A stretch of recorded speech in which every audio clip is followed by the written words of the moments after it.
Now, people have asked me how I make my roll fringe, and so I'd like to kind of demonstrate how this is done.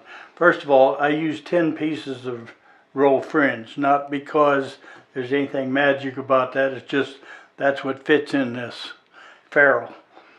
So this ferrule, of course, I'll explain later, I get from Home Depot, and it's for making lamps.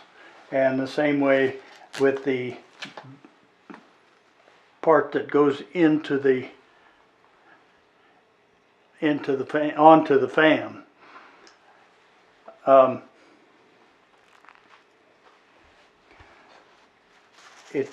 I can screw these into here after I'm finished with it. If I can get that there. And of course, you can use it to, you can store it like this, or you can take it apart and do like I do, put it here. But that's what this is about. That's what I'm going to explain, is how to make this roll fringe. There's an awful lot of information out there on how to roll fringe, on how to do it. But several people have asked me lately, how do you do that? And so I thought I'd just kind of make a little bit of a film here to show how I do it. Now, this is not the way to do it. There's no such thing as the way to do anything.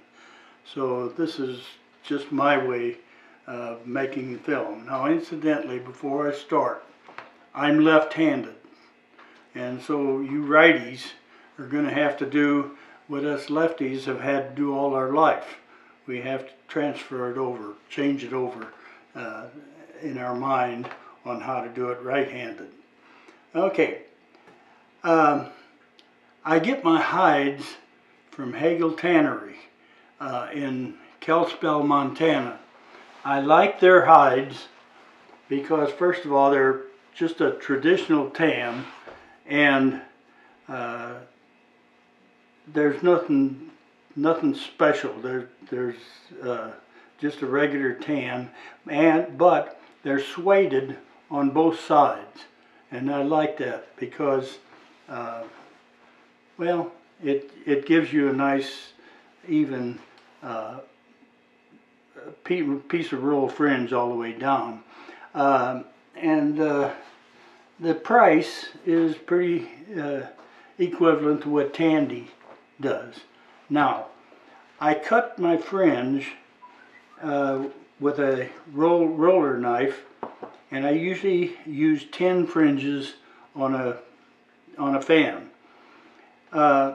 My fringe is about 3/32 of an inch wide, and for all you, any of you who are kind of European or science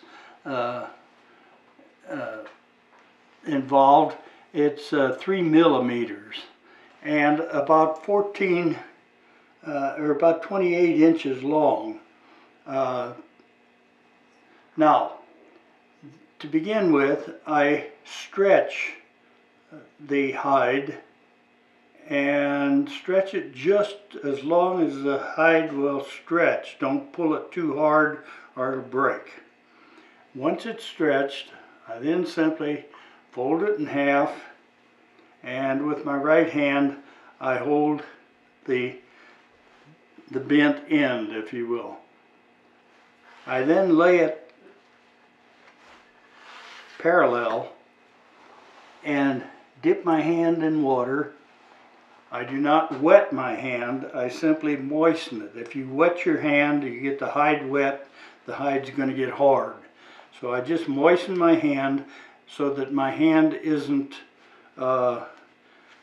too slick, and I can roll the hide with it. Now I roll it all the way down,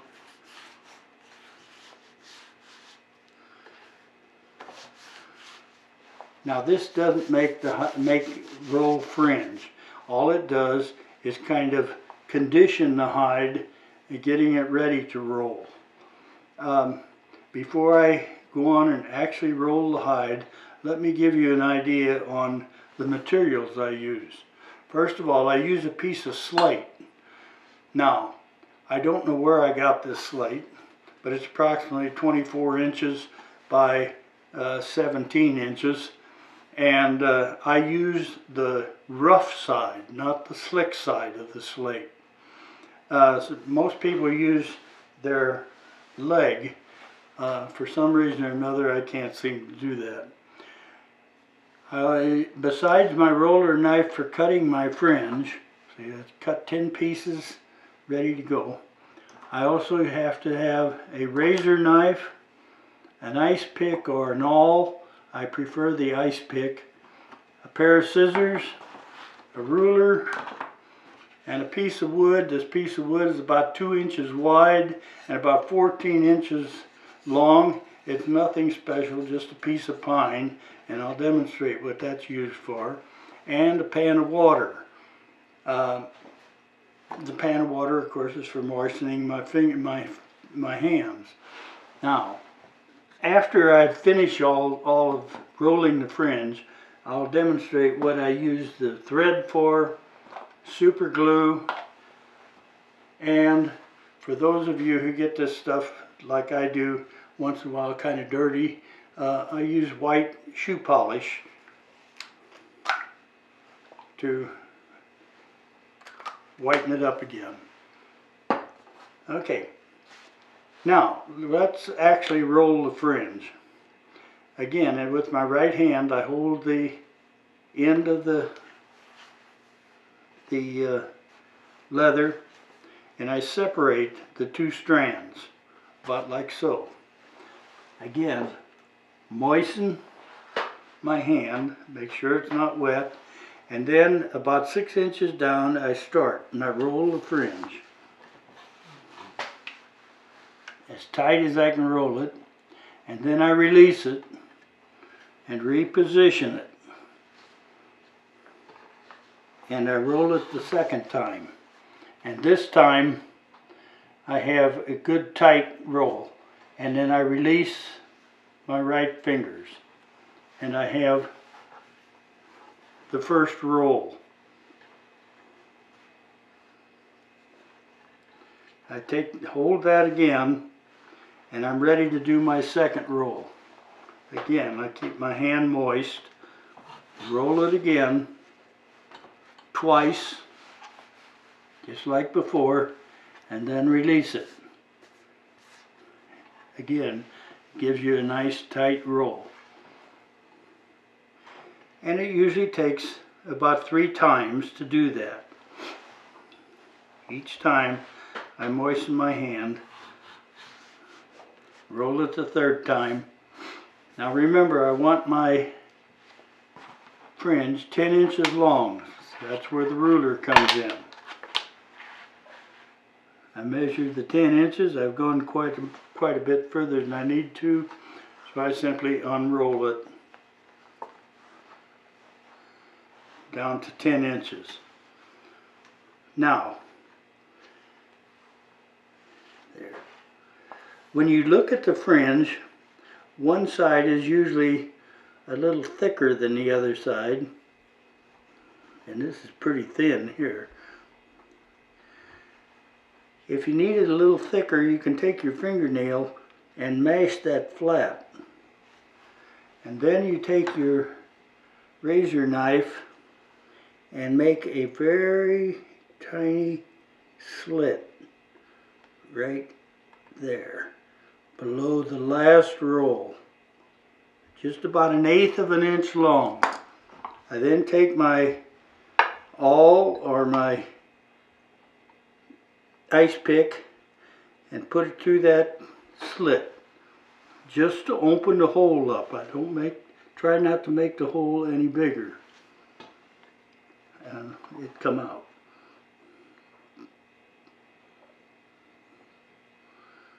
Boy, I made this pretty thin. Okay, Then I take the other side and cut that at a wedge shape. Moisten it. I don't use water. I'm very unsanitary, so I use my saliva, and that will make that into a nice and hard. Then I take that and run it through that hole, if I can hit it. I made this so small that I can't hardly see it. There it is. And pull that tight. And you now have a piece of rolled fringe. Take your scissors and make that the two ends at least a ½ inch to 3/4 of an inch from where it went through. Just cut it off. And you now have a piece of rolled fringe. It's not finished.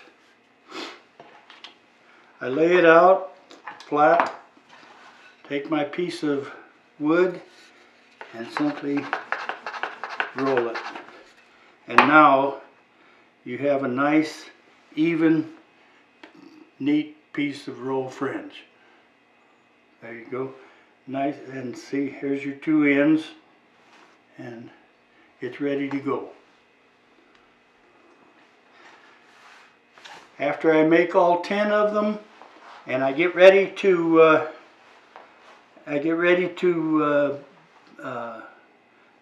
put them into a fan handle.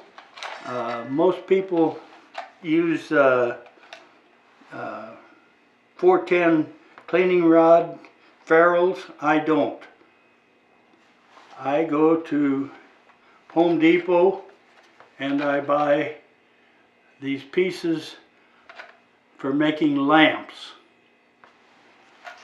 When I finish my fan handle, I cut it, indent it, so that I can put half of this up onto the fan, up into the handle, and the other half then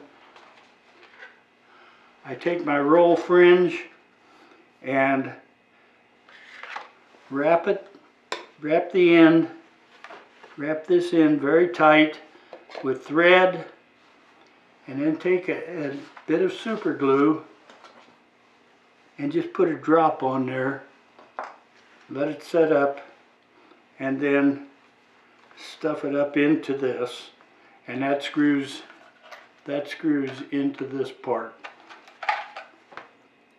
You can use it to take it out and store, so you can store your roll fringe, or just leave it in there. It makes no difference.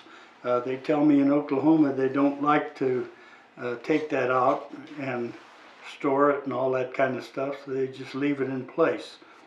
So that pretty well covers rolling fringe. It's not difficult. It's very simple to do, but it's also difficult to describe. That's my way of doing it. It's not the only way to do it.